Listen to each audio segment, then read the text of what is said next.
tal y como se los había prometido. Estoy hoy con pues un hombre al que admiramos muchísimo desde hace muchos años y sé que mucha gente lo sigue y lo admira en toda América Latina y en todo el mundo.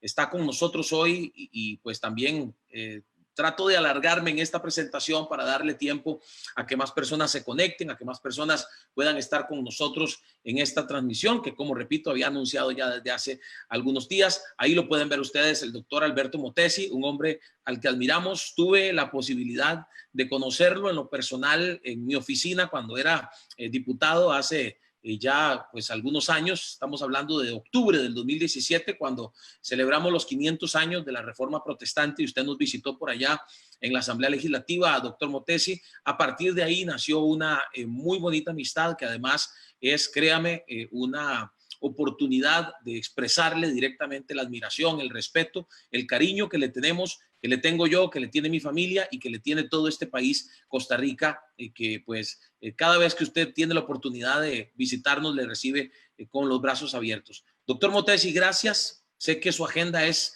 muy apretada, muy complicada y en estos tiempos le ha tocado hacer muchas transmisiones y estar en muchos lugares al mismo tiempo prácticamente, pero gracias por haber sacado este espacio para compartir conmigo y con toda la gente que nos va a seguir en esta transmisión. Es un privilegio estar contigo. No sé cómo llamarte, si a mi querido amigo, admirado amigo Fabricio, o al próximo presidente de Costa Rica, o al baluarte de la verdad en el mundo de la política. Tengo tanta admiración por ti, así que es mi privilegio acompañarte en esta tarde. Gracias, de verdad, doctor Motesi, le agradecemos muchísimo de parte no solamente mía, sino de pues mucha gente que sigue esta página, que estoy seguro va a ser muy edificada, muy bendecida en el tiempo este que vamos a compartir. Quiero, por supuesto, pedirle a todos los que nos están siguiendo, a todos los que están pues viendo esta transmisión, quiero invitarlos también a que compartan esta transmisión. Yo estoy aquí también, aquí mismo en la computadora, también aprovechando para pues compartir la transmisión con algunos grupos y compartirla con alguna gente a la que estoy seguro le agradará mucho verlo y escucharlo. Doctor Motesi, bueno, cuéntenos, me imagino que su agenda ha estado pues bien apretada, quizá no viajando, siempre es viajando, por lo general es viajando, pero me imagino que ahorita su agenda anda más en un tema de reuniones por Zoom y de transmisiones y de seminarios, conferencias, pero ya de forma tecnológica, ¿cierto?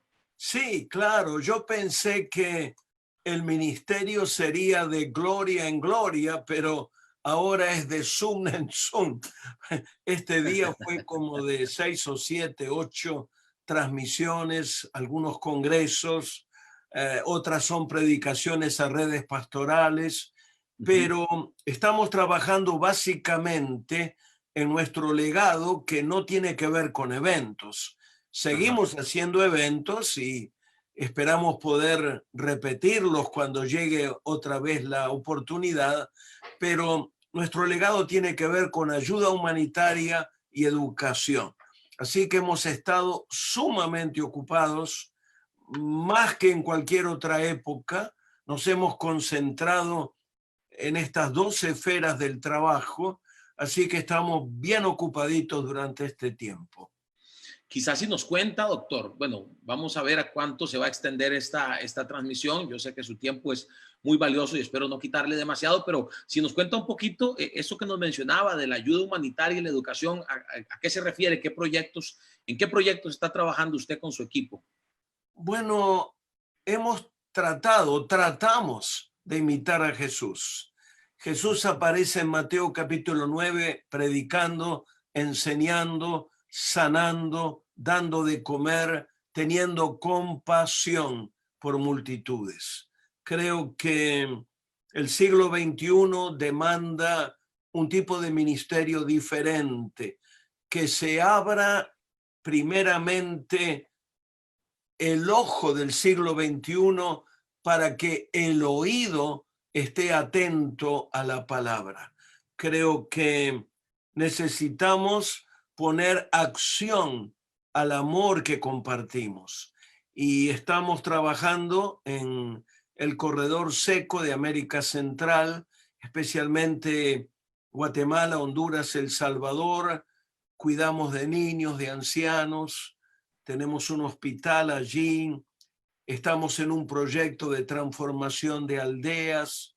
Es una operación grande. Pensé que solo podían hacer cosas así ministerios en inglés.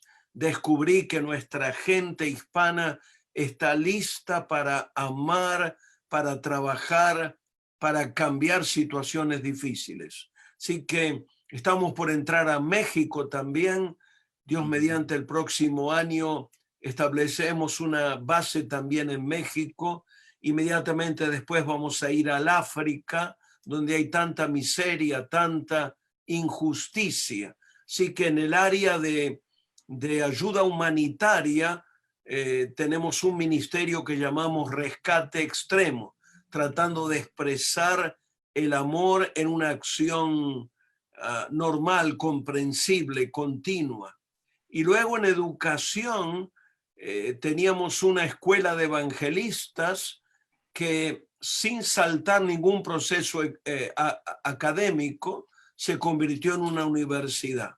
Y por cierto, dada tu característica, quiero anunciarte que este año, al final del año, lanzaremos una maestría en gobierno y servicio público por personas como tú, porque soñamos ver a miles como Fabricio Alvarado tomando la antorcha del evangelio y sirviendo al Señor en la arena de la política.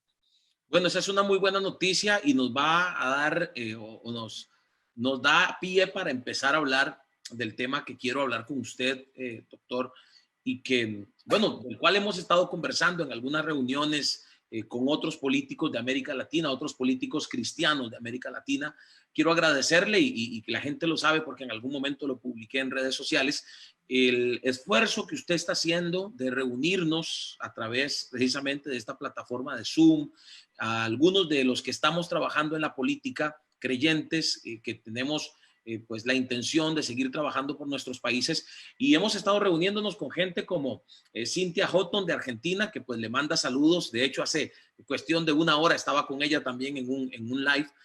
Cynthia Houghton de Argentina, Gerardo Amarilla de Uruguay, Humberto Peinado de Bogotá, de Bolivia, también gente de Colombia, gente de Chile, de Honduras, de Brasil. Un grupo de gente que nos hemos, creo yo, edificado muchísimo en este tema, y que una de las cosas que creo yo hemos reconocido en las conversaciones que hemos tenido es precisamente la falta de espacios para formación. Y no estamos hablando solo de formación profesional, que la formación profesional existe en infinidad de universidades, sino la preparación para entrar en un mundo como la política y sostenernos en los valores y principios que aprendimos quizá muchos o aprendieron quizá muchos en la niñez en las iglesias. Ese no fue mi caso. En mi caso, yo pues, soy cristiano evangélico desde mis 29 años, pero que de alguna manera estos espacios van a poder ayudar a las nuevas generaciones a entrar en ambientes hostiles como el de la política, ambientes hostiles como las universidades, a pues enfrentar con gallardía a los ataques que vienen, la presión que se ejerce muchas veces en esos espacios públicos, y que me parece a mí muchas veces no logran sostenerse y no logran mantenerse firmes y en pie, precisamente por una falta de formación en cuanto a principios y la falta de preparación para enfrentarse a esos ambientes hostiles, doctor. Creo que ustedes son gigantes. La lista que mencionaste y otras y otros es un número reducido, pero de gigantes que se atreven a vivir como reales discípulos del Señor en un mundo como tú lo caracterizaste, hostil. El mundo de la política es hostil. Algunos han dicho que la política es sucia, está sucia. No, están tremendamente equivocados. No está sucia, está requete sucia, está muy sucia. Y brillar para Jesús allí requiere de mucha preparación. Lo que tiene el mundo es un alto nivel de astucia y cinismo. Los cristianos somos inocentes, y a veces somos completamente engañados por ese mundo traicionero al que tenemos que enfrentar. Por eso la necesidad de una preparación, incluso teológica. La maestría en gobierno será bíblica teniendo en mente gobierno y servicio público. Para mí fue sorprendente, Fabricio. Yo llevo más de 60 años predicando, tal vez 65. Descubrir no mucho atrás que el libro de Números, por ejemplo, el 25% de ese libro de la Biblia está dedicado a gobierno. Allí encontramos la separación de poderes como la entendemos hoy en un país democrático. ¿Cómo no se abrieron mis ojos antes? ¿Cómo no entendí el papel político del cristianismo? Nuestra lucha es una lucha ideológica y necesitamos prepararnos para ganarla. Creo que la iglesia tímida, hermosa, preciosa, amorosa, pero ha vivido en el último, ha viajado en el último vagón del tren. En esta época, si la iglesia se prepara para esta lucha ideológica, se va a mover a la locomotora del tren. La iglesia tiene que tener la dirección de nuestras naciones y preparación es fundamental, fundamental.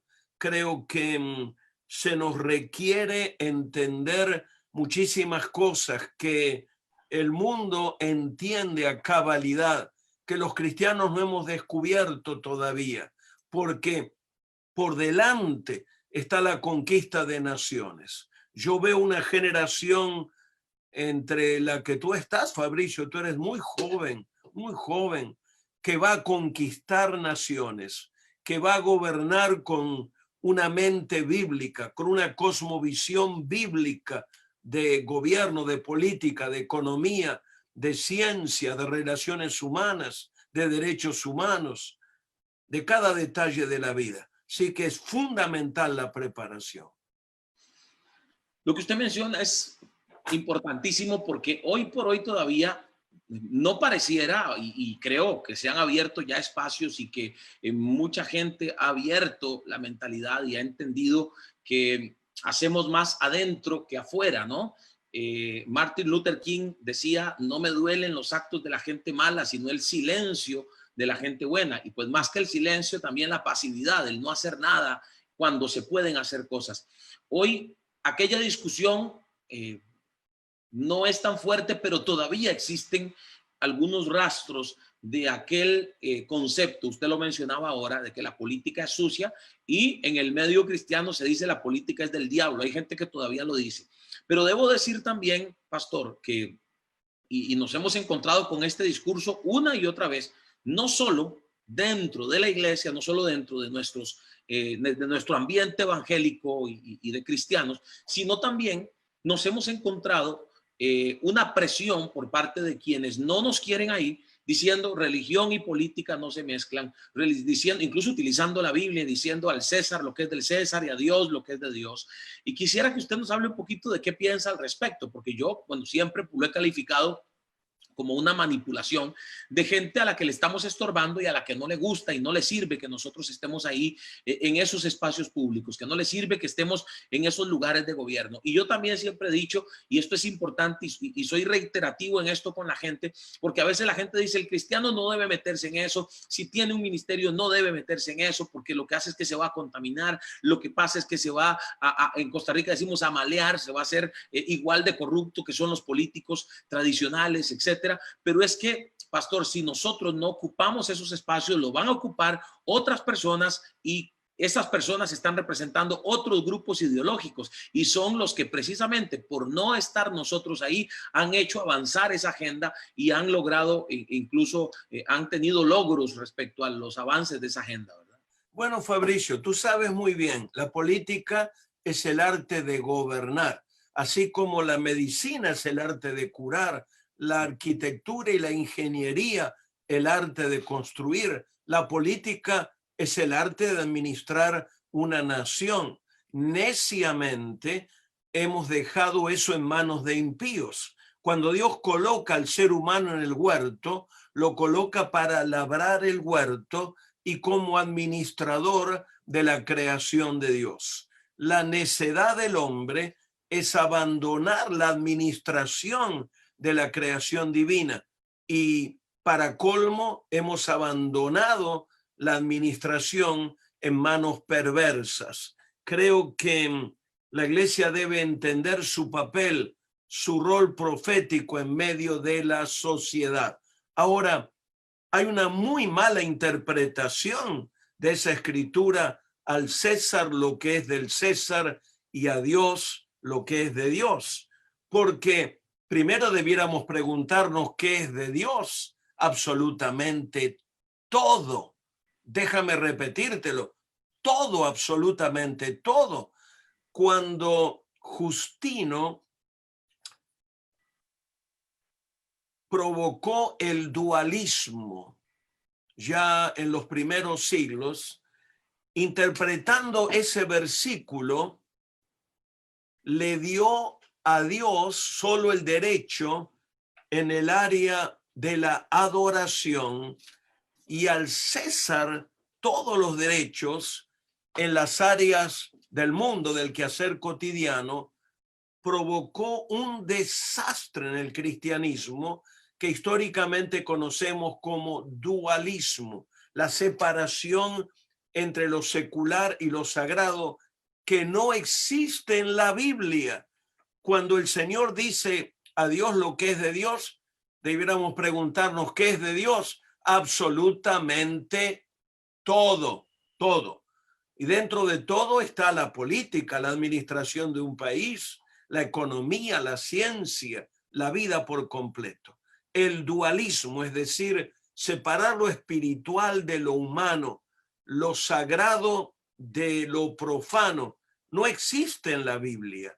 Dios es Señor de todo. Dios es Señor del alma humana como del planeta creado. Dios es Señor del corazón del ser humano, como de la mente del ser humano, como de la inteligencia, como de los dones para administrar una nación. Así que yo creo que estamos naciendo a una nueva experiencia.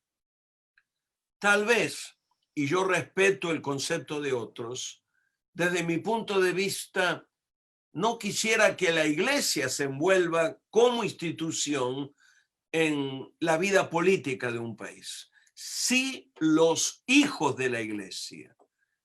Yo quisiera que la iglesia permanezca como la entidad que une a todos los seres humanos, donde en la misma banca se siente el de la izquierda y el de la derecha, la dueña de casa y la muchacha que le ayuda con los quehaceres domésticos.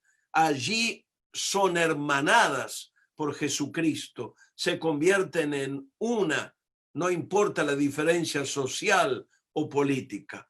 Pero sí los hijos de la iglesia. Yo espero que veamos un avivamiento de miles de mujeres y hombres que con la preparación adecuada vayan, y déjame remarcar esto con claridad, con serenidad, vayan a servir a Dios en el mundo de la política.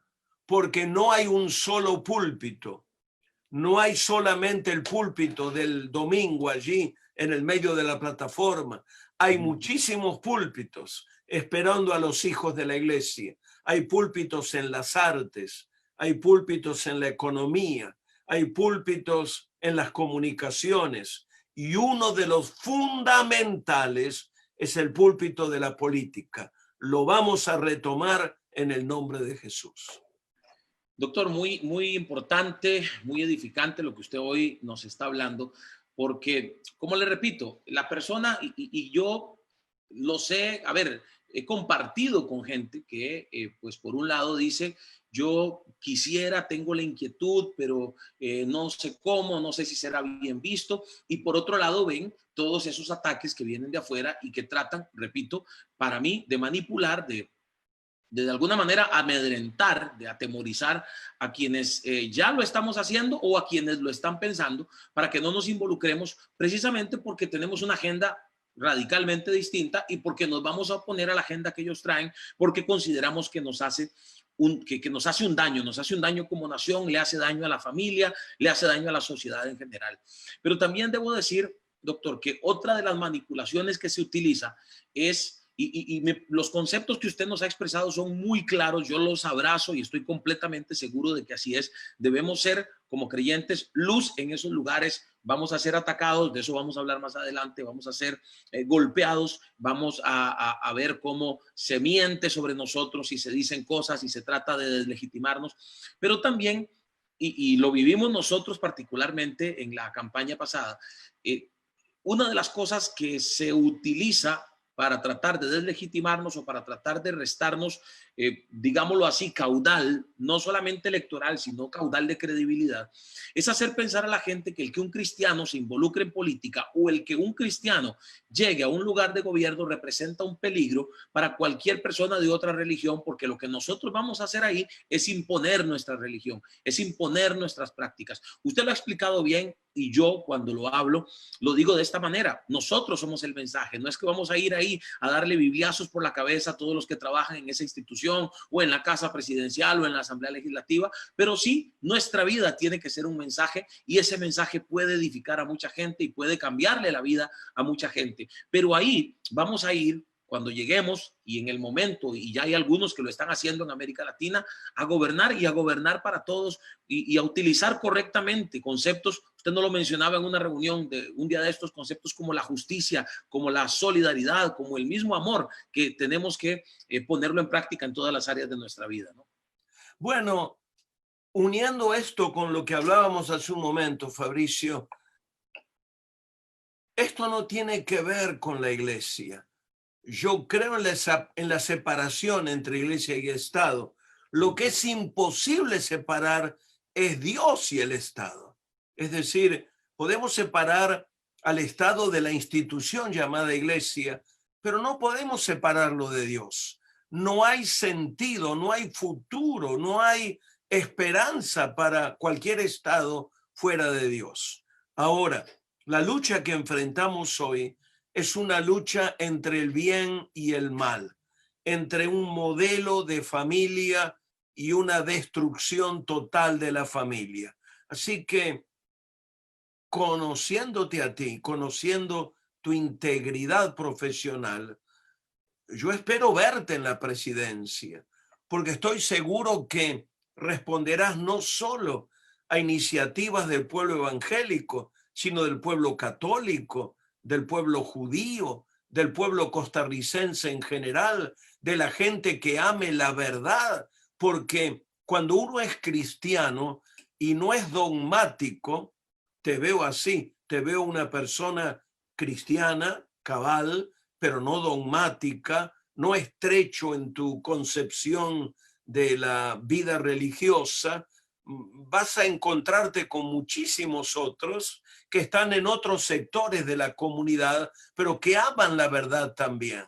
Yo creo que viene el día cuando el electorado se moverá no por los partidos políticos tradicionales. Me parece mirar en todo el continente un apagarse de los grandes partidos del pasado, de mi época, partidos tradicionales. Creo que vamos a ver movimientos detrás de personas. Yo espero que Costa Rica se ponga detrás tuyo para seguir las ideas que tienes, ideas a favor de la familia, ideas a favor de la integridad, ideas en contra de la corrupción, ideas a favor de la justicia. Y eso tiene que ver no con la iglesia evangélica, tiene que ver con la evangélica, la católica, con toda gente que ame la verdad y que respete a su prójimo como a sí mismo.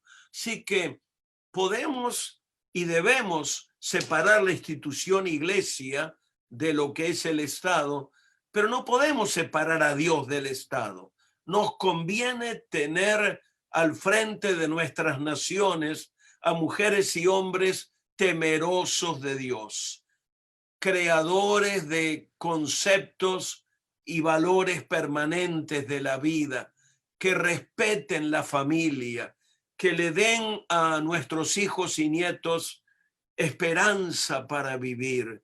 Y en este caso es un creyente evangélico, en otros casos será un católico romano, pero creo firmemente, con todo mi corazón, que lo que vamos a ver ahora en América Latina, más que partidos tradicionales, son movimientos de muchos segmentos sociales detrás de personas que levanten banderas en pro de los valores permanentes de la vida.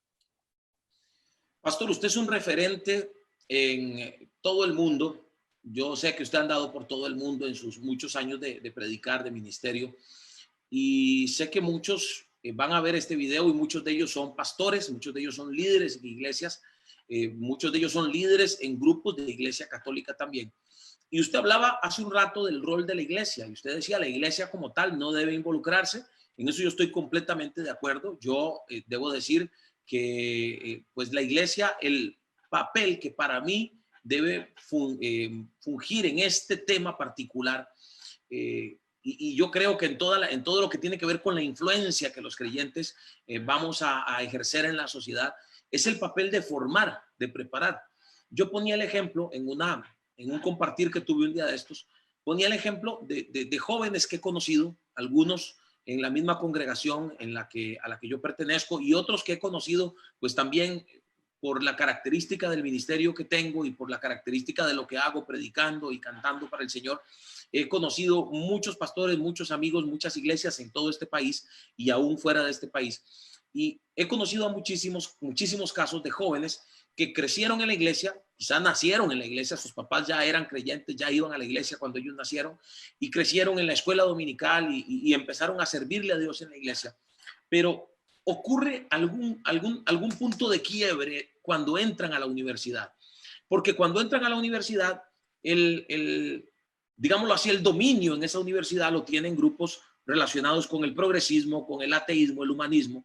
Se encuentran con profesores ateos que pues inmediatamente ejercen una presión sobre ellos y cuando usted se da cuenta ya no van a la iglesia y peor aún en sus redes sociales usted los ve despotricando con la iglesia, hablando mal de la iglesia, hablando mal de quien en algún momento le dio amor y con esto quiero ser claro, en la iglesia hay errores, en la iglesia hay defectos porque está compuesta por seres humanos, los seres humanos tenemos errores, cometemos errores y tenemos muchos defectos, pero sí creo que la iglesia, para cerrar la idea, pastor, la iglesia creo debe empezar a preparar a las nuevas generaciones, a los jóvenes, cuando están en secundaria, prepararlos para ese ambiente hostil que se van a encontrar en la universidad y prepararlos también para que cuando salgan de la universidad vayan a otro ambiente hostil que puede ser, usted lo ha mencionado, puede ser la economía, puede ser la educación, puede ser la comunicación, puede ser el arte, puede ser la política, para enfrentarse a esos ambientes hostiles y ser como la Biblia nos cuenta que era Daniel, que se determinó a no contaminarse y a no ser uno más de aquel ambiente en el que le tocó vivir, ¿verdad? Bueno, la tarea del pastor es la formación, el desarrollo, el discipulado, a veces con un afán de superprotección. Cubrimos a la juventud, pero no la preparamos para enfrentar al mundo hostil. Creo que hoy es determinante. En Estados Unidos, donde funcionan tanto las estadísticas y probablemente se reproduce esto en otras naciones del mundo, investigaron la densidad geográfica de las iglesias y descubrieron que el grupo menos representado hoy en la iglesia de Estados Unidos está entre 13 y 35 años. Es decir, llegan no a la universidad, llegan a la escuela secundaria y la iglesia los pierde. Regresan ya cuando tienen un hogar destruido, recuerdan aquella iglesia donde papá y mamá los llevaba y van a llevarle los pedazos rotos de la vida a ver si la iglesia los recompone. Pero ese segmento de tanta trascendencia hoy no está presente aquí en la iglesia. Entonces, nuestra tarea pastoral es preparar a esa juventud, no para que no la perdamos, sino para que prevalezcan, sean sal, sean luz, en donde se desenvuelvan, sea la universidad o cualquier otro ambiente. El mundo será cada vez más hostil al evangelio. El mundo será cada vez más cínico. El mundo se enfrentará de una forma sutil y en otras maneras de forma frontal al cuerpo de Cristo. Y tenemos que prepararnos ideológicamente, espiritualmente, mentalmente, intelectualmente para enfrentar ese mundo tan difícil. Yo creo que cada pastor debe ser como un nido de águilas. Cada ministerio debe ser como un nido de águilas. Recibe a los polluelos pequeños, son pequeñitos todavía, pero sabe que van a ser águilas, que tendrán que volar por sí mismos. Y el trabajo del pastor es prepararlos para ello. El sobreproteger a la gente anula a la gente, mata la iniciativa, destruye el futuro de la gente. La tarea del pastor es entrenar a los santos, es desarrollar a la juventud y no tener temor de enviarla al campo en el nombre de Jesús. Eso que usted plantea es importante porque muchas veces encontramos gente muy valiosa en las iglesias, pastor. Nos encontramos gente profesional, gente que se ha preparado, gente que tiene la carga, pero no siente el apoyo de quienes los han mentoreado pues desde los niños, ¿verdad? Sienten más bien que los frenan. Yo conozco casos incluso para nuestra campaña pasada, incluso había personas a las que habíamos invitado a formar parte hasta de la fórmula presidencial y sus pastores, quienes les daban cobertura, no les permitieron ser parte y bueno, eso les causó una gran decepción, sobre todo cuando después vieron todo el movimiento que se generó y todo lo que se logró. Pero a lo que voy, y que me parece que es importante resaltarlo porque creo que crea conciencia en el pastorado, crea conciencia en el liderazgo. Hay gente capacitada, no es que estamos mandando gente que solo porque dice, bueno, yo quiero estar ahí, pero no se ha preparado, no ha tomado conciencia de lo importante y de lo serio que es ser parte de un gobierno o ser parte o estar en un lugar de elección popular. Pues básicamente lo que estamos es motivando en este momento a través de esto que les estoy planteando, que el mismo liderazgo busque en sus iglesias, en sus grupos que ellos lideran, busquen personas que no solamente tengan la carga de trabajar por su ciudad, por su provincia, por su país, sino que también lo hayan hecho tan seriamente que hayan pues tomado la determinación de ir a prepararse en una universidad y de ir a tener las armas correctas para ir a hacer las cosas bien a un lugar de gobierno. Entonces hay mucha gente valiosa, hay mucha gente que tiene las armas, que se ha preparado, que ha estudiado, que son profesionales, pero lo que les falta, digo yo, es el empujón de una persona que les ha liderado, que les ha mentoreado y que podría ser muy importante para ellos, ¿verdad? Normalmente, Fabricio, un pastor está el domingo en el púlpito, está mirando a su gente, mira a Robertito y piensa, este es un candidato para el grupo de alabanza. Mira a Martita y reflexiona, ella podría ser maestra de niños. Yo propongo al pastorado ir a otro nivel. Propongo que el domingo X, cuando estén frente a su gente, miren a los jóvenes y comiencen a decir, veo a Roberto como un futuro senador de este país. Veo a Marta como presidenta de nuestra nación. ¿Qué puedo hacer? ¿Cómo puedo ayudarles? Y si enviamos a un joven a un instituto bíblico y le apoyamos económicamente, ¿por qué no enviar a Robertito y Martita a la mejor universidad, a Harvard, a Stanford, a Georgetown, para que apoyándole económicamente se preparen donde estudian los que gobiernan naciones y logremos que el hijo de nuestro ministerio se convierta en un águila y sea líder de nuestro país? Creo que el problema está aquí, en nuestra mente. Hemos tenido un cristianismo de encerramiento. Hemos concebido la iglesia como atrincherarnos dentro de murallas. Cuando Jesús concibe la iglesia, no la concibe como un edificio y un montón de gente metida adentro. La concibe como un movimiento, el lunes, el martes, el miércoles, metido dentro del otro movimiento, el de los que no conocen al Señor, y leudando la masa como sal, brillando como la luz. Entonces, el pastor que yo concibo para el siglo XXI es un pastor que comienza a mirar a los jóvenes, a los hijos de su ministerio, como los líderes de su nación. Es un pastor que no rinde el gobierno de su nación en manos perversas.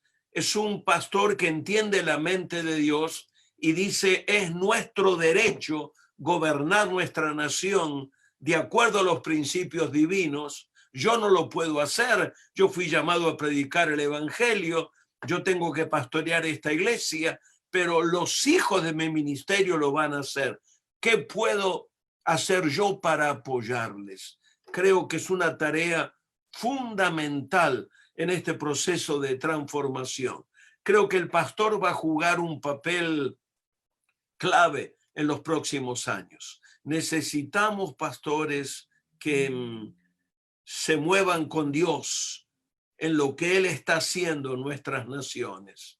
Le decía a una profeta muy conocida, estábamos ministrando en la misma convención, le decía, mira, no te preocupes por pastores de mi edad, los vamos a ver en el reino de los cielos. Son hermosos, son buenos, son santos. Vamos a trabajar con pastores más flexibles, con mujeres y hombres que se muevan con Dios en la tarea de transformar naciones. El pastor será alguien clave en los próximos años para que, entendiendo su rol, no saliendo de su rol, dentro de su rol, prepare a los jóvenes, hijos de su ministerio, para gobernar su país. Es maravilloso lo que usted nos está diciendo y debo decirle, pastor, que pues hay muchísima gente conectada en este momento, en esta transmisión y muy entusiasmada, muy contentos. Quiero pedirles a ustedes que están en este momento viendo la transmisión que la compartan ahí en su Facebook, que tomen el link de la transmisión y la manden a sus grupos de WhatsApp. Yo estoy seguro que mucha gente a través de este mensaje van a quedar más claros, más convencidos de lo que hoy tenemos que hacer, de cómo tenemos que activarnos, de cómo no debemos quedarnos callados ante la injusticia, de cómo debemos levantar una voz que traiga cambio a nuestras naciones. Existe un concepto y yo creo que le voy a hacer una pregunta que mucha gente quisiera hacerle en este momento ante lo que usted está planteando, doctor, y es la siguiente. Hay dentro del mismo cristianismo quienes dicen, bueno, es que no deberíamos hacer nada porque ya todo esto está escrito, todo lo que está pasando, cómo se aprueba el matrimonio homosexual en ciertos lugares, cómo se aprueba el aborto en otros, cómo hay muertes, cómo hay violencia, cómo hay guerras, cómo hay las manifestaciones violentas y cómo están pasando tantas cosas. Y mucha gente dice, es que ya estaba escrito y eso tenía que pasar y ustedes deberían dedicarse a predicar y sencillamente no hacer nada y dejar que esto suceda. ¿Qué piensa usted al respecto, doctor? Que eso es todo lo contrario al evangelio. En estos días estaba mirando los encuentros de los fariseos con Jesús. Los fariseos siempre que se encontraban con el Señor señalaban a Moisés y los profetas, muy rígidos en el trazamiento, en el esbozo de su mente religiosa. Jesús se enfocaba en el ser humano. Jesús era tan inclusivista. A mí me parece que lo que tenemos que imitar es el camino de Jesús. Jesús fue un defensor de lo sagrado de la vida humana. Cuando estudio los evangelios, descubro que Jesús nunca citó escrituras del Antiguo Testamento que tuvieran que ver con violencia, con guerra o con nacionalismo. Jesucristo citaba escrituras, por ejemplo, de Isaías, que hablaban del reino, de la victoria del reino, de las características del reino, el gozo, la alegría, la salud, el entendimiento. Jesús era alguien profundamente concentrado en el ser humano. Fíjate que incluía a mujeres de la calle, prostitutas, hasta el extremo de hablar con una en la puerta de la ciudad, algo que habrá parecido escandaloso. Hoy sería un escándalo tal cosa. Incluía a publicanos, incluía a cobradores de impuestos que eran odiados por la sociedad, incluía a samaritanos que representaban un pueblo enemigo del pueblo judío. Era alguien totalmente opuesto a los fariseos. Los fariseos enfatizaban las reglas, los dogmas, la ley. Jesús era flexible, Jesús tenía una preocupación por el ser humano. El evangelio es la compasión de Dios en acción. No hay tal cosa como poder dejar la política fuera de esto. La política es un instrumento poderosísimo que junto a la predicación del evangelio nos da la posibilidad de traer características del reino de la justicia divina sobre la tierra. Somos responsables, Fabricio, no solo de la santidad de nuestra vida, sino de la santidad del planeta. Somos responsables no solo de la salvación de nuestra alma, sino de la salvación del planeta como una entidad completa, como toda la creación de nuestro Padre amado. Yo creo que, mira, yo vengo de un trasfondo muy conservador. Yo quisiera contarte tantas cosas, Fabricio. Por ejemplo, mi papá en la mesa comenzaba a hablar de política y yo, el santo de la familia, me levantaba y salía de allí. Porque mi mente me indicaba que la política no tenía nada que ver con la iglesia, con el evangelio. Cuando estudio el evangelio, encuentro política desde Génesis hasta Apocalipsis. Encuentro responsabilidad de gobernar desde el principio hasta el final de la Biblia. Encuentro que, aunque yo soy un predicador tradicional de los que hablamos de salvación, a mi lado hay otros obreros, otros predicadores como Fabricio Alvarado, que son llamados no solo a hacer eso, sino también a brillar administrando una nación con los principios divinos. Así que es un asunto, a ver, ¿cómo digo esto? Ojalá nuestra mente se expandiera. Ojalá pudiéramos tomar la mente de Cristo, que ama al mundo en su totalidad. No hay una expresión que diga, porque de tal manera amó Dios las almitas de ustedes. Dice, amó al mundo, al mundo, al mundo, en su totalidad, dentro del cual estamos los seres humanos. Lo que pasó es que nuestro cristianismo supermístico se concentró en lo individual, en lo personal. Hemos concentrado nuestra relación con Dios en el palo vertical de la cruz. Yo y Dios, mi salvación. Pero hay un palo horizontal a través del cual debemos conectarnos con el mundo, con la sociedad. Así que, desde mi punto de vista, la política la podemos limpiar, la debemos usar. Es un instrumento como la medicina, como la arquitectura, para navegar en una sociedad cínica como la definíamos hace un momento y poder guiar a esa sociedad a entender a Dios y los planes de Dios. Una de las cosas que hemos hablado, doctor, en las reuniones que hemos tenido vía Zoom con políticos de otros países, es la importancia, usted lo ha mencionado, creo que ya lo hemos hablado y ya la gente lo puede haber entendido así, pero quisiera como hablarlo de manera pues más directa y más concreta. Y es ser nosotros mismos quienes provoquemos que se nos saque de aquel encasillamiento en que se nos tiene, de que solo vamos a la política o solo entramos a la política para hablar de temas como vida y familia y libertad religiosa.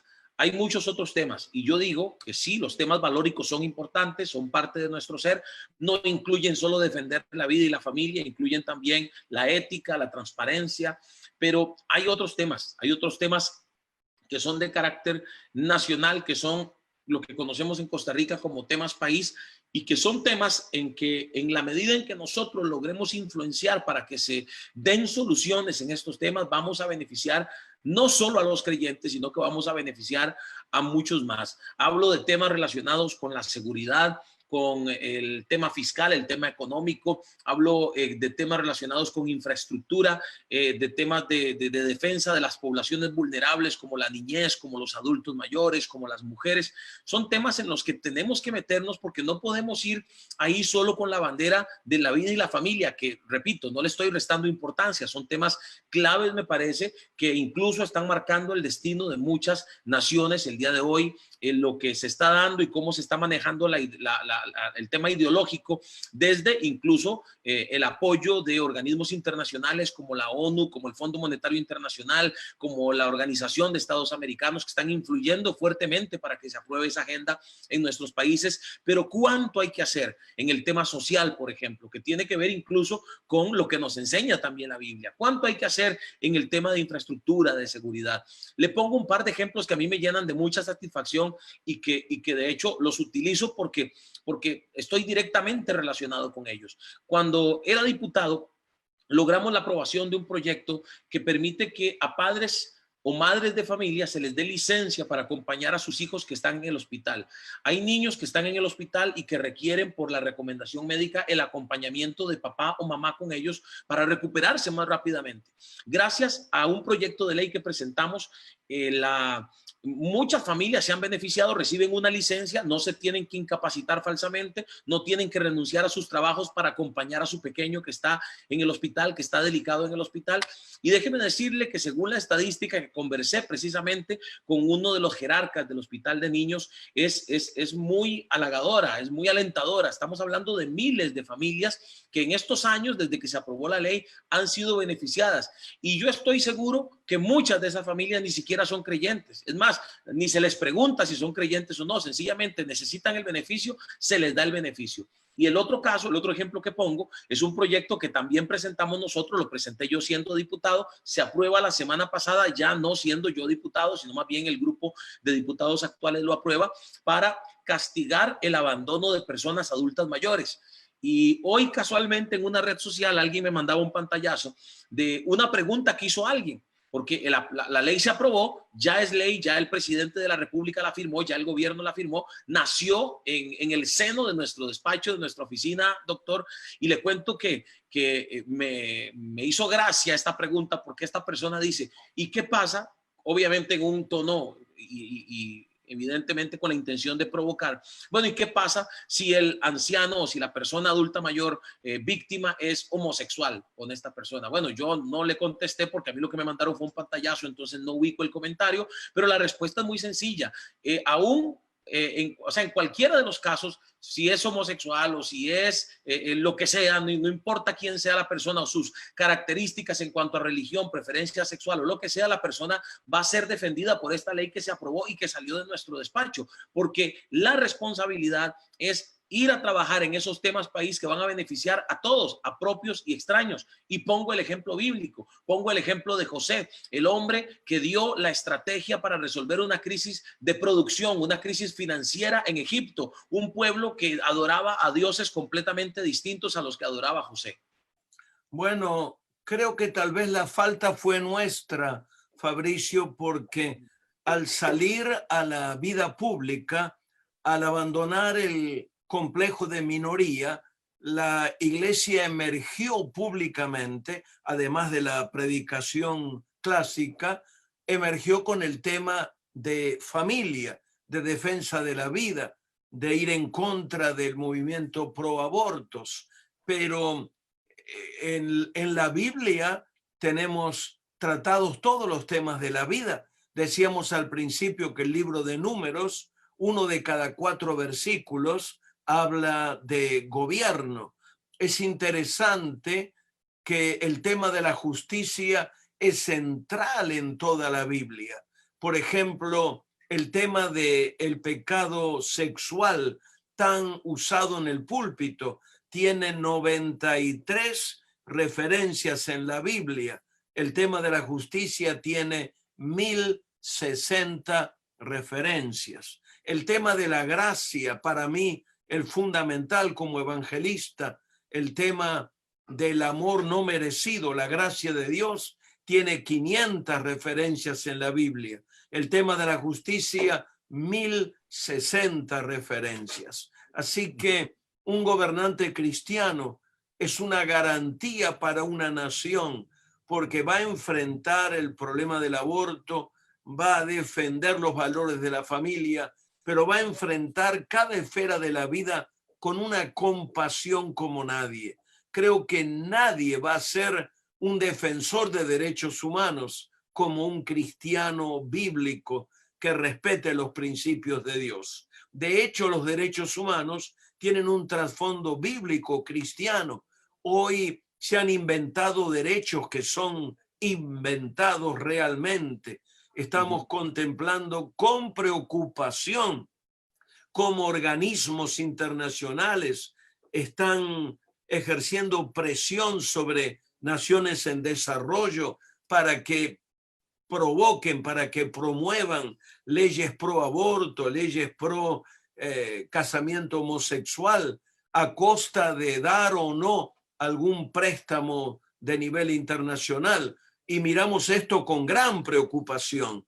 Pero cuando tenemos gobernantes que respeten a Dios, que amen a Dios, que amen la familia, que no sean sectarios, que trabajen con el país entero, tenemos la garantía de que vamos a enfrentar cada detalle de la vida con mentes limpias, con mentes claras, con manos limpias, con corazones de integridad, de veracidad.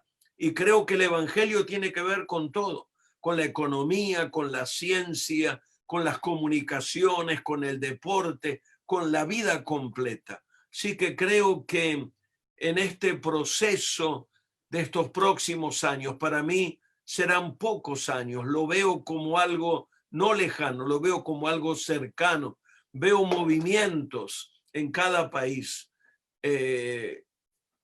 Al frente veo a mujeres y hombres de fe que respeten a Dios. Escúchenme, por favor, los que siguen esta transmisión. No estoy hablando de gente religiosa. Estoy hablando de mujeres y hombres que respeten a Dios, respeten la familia, tengan un corazón por toda la gente. Vamos a ver movimientos que llevarán a hijos de Dios, a mujeres de fe, a dirigir sus naciones. No le tengo temor a nada, Fabricio, no le tengo temor a nada. Mi único temor es que no lo hagamos. Mi única preocupación es que los cristianos sigamos en el último vagón del tren, pero no le temo a ningún gigante que se nos presente. De hecho, te voy a decir, cuanto más grande sea el Goliat, es más difícil errar la pedrada. Cuando más grande es el desafío, a mí me anima muchísimo más. Me es muy difícil errar con mi piedra. Así que levántate, Fabricio, ve a gobernar a Costa Rica. Hay millones de evangélicos, de católicos, de judíos, de gentes que no van a una iglesia, pero respetan la vida, respetan la familia, que te van a seguir. Lo mismo en todo el continente y en las islas del Caribe.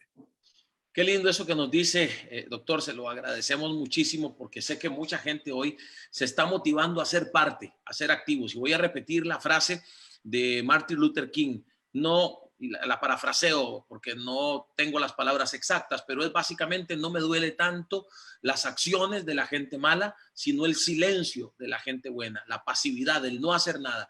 Y usted hablaba de eso, ¿verdad? De que no debemos temerle a esos gigantes, no debemos, y ya para ir cerrando, para ir llegando al final de esta transmisión, creo que es importante decirle a la gente también, doctor, y lo escuché y me llamó mucho la atención precisamente en la visita que usted hizo en octubre del 2017 acá a Costa Rica.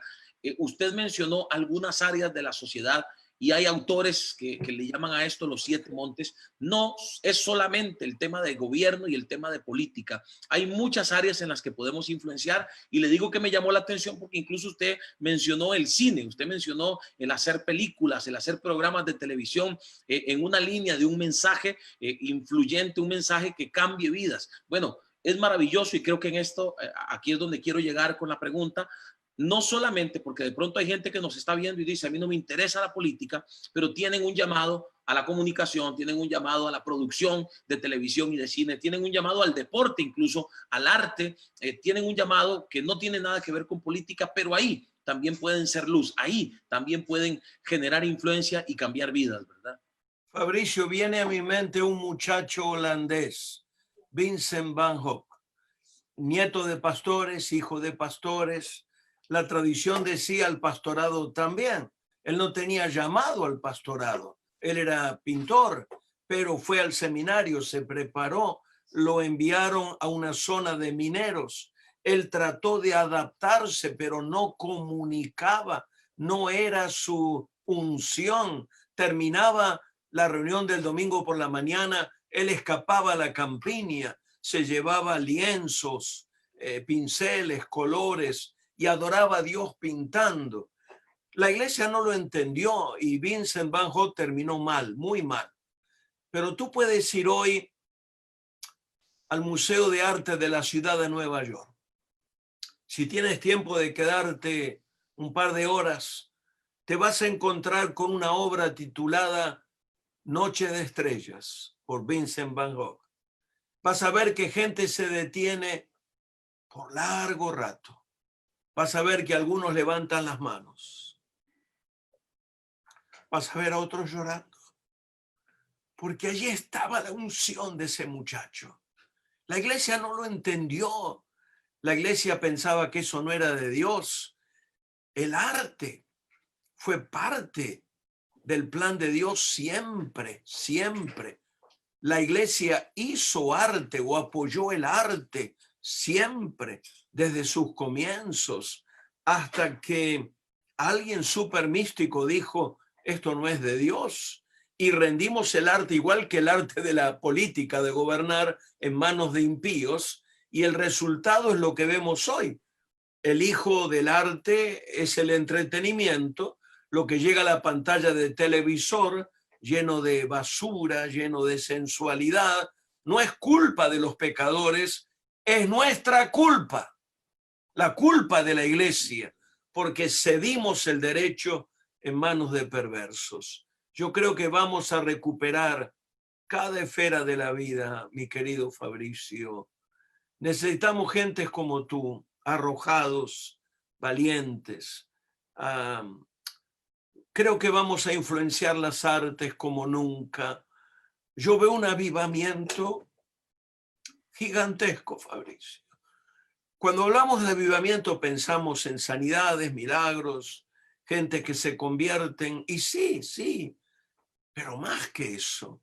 Veo un avivamiento que trasciende la vida eclesial y toca cada pedacito de la vida humana, redimiéndola para Dios. Recordemos, somos responsables no solo de la santidad de la vida personal, sino de la santidad del mundo en su totalidad, con todo lo que el mundo tiene, con toda la ciencia, con todo el arte, con todo el deporte, con toda la comunicación, con todo el entretenimiento, con toda la música, con todo lo que el mundo tiene como componente. Somos responsables delante de Dios. De verdad, pastor, nos han conmovido sus palabras, y yo creo que no hay mucho más que decir y yo le pediría para cerrar este tiempo, agradeciéndole de todo corazón haber sacado este espacio, que cerremos con una oración, que por favor ore no solamente por los que ya estamos en la política, sino que por las naciones, por lo que hoy pasa en las naciones.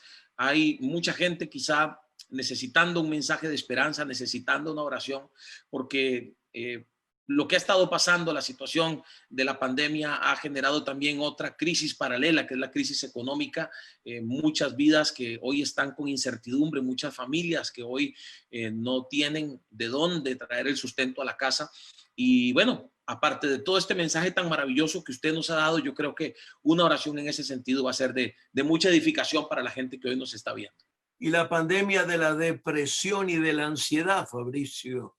En algunos lugares el suicidio se acaba de multiplicar 1000 veces y hace falta la esperanza de Cristo.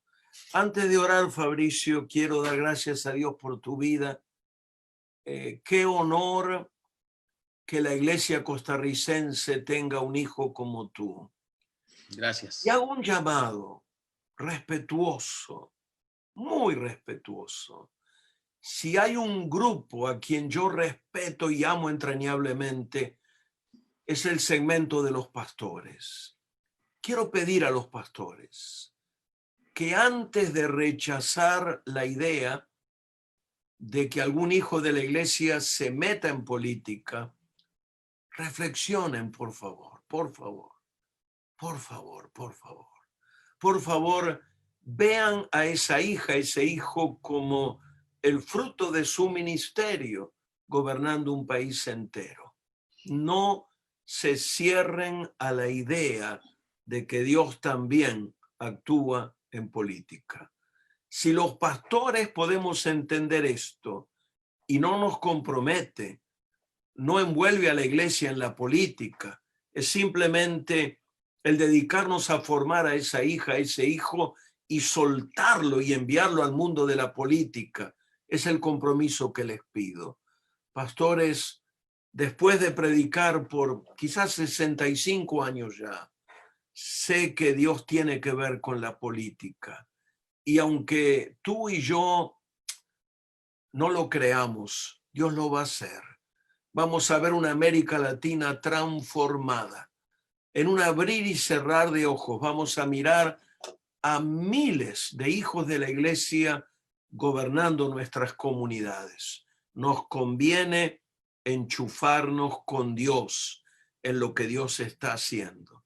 Así que mi respeto a los pastores, mi ánimo a los jóvenes. Si tienen llamado a las artes, al teatro, al cine, a la política, a la economía, háganlo, no tengan temor.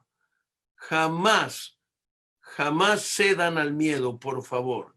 Ustedes son los que van a transformar nuestras naciones. Yo espero ver a miles como Fabricio Alvarado. Yo espero ver a Fabricio en la presidencia de su país. Yo espero ver en cada nación, en cada gobernatura, en cada oficina de una alcaldía, una hija, un hijo de Dios, que con brazos abiertos y con todo el pueblo católico, el pueblo judío, el pueblo que ama valores de la vida y también el pueblo evangélico, gobiernen con justicia. Vamos a orar. Señor, gracias. Te adoramos. Eres Señor de las naciones. Vemos el día cuando toda rodilla se doblará y toda lengua confesará que Cristo es el Señor. Que venga tu reino, Señor, que venga tu justicia, tu gobierno sobre cada detalle de la vida humana. Pero ¿cómo va a venir sino a través de tus hijos que te encarnan hoy en el mundo? Bendice a Fabricio, Señor. Dale paciencia para soportar la oposición.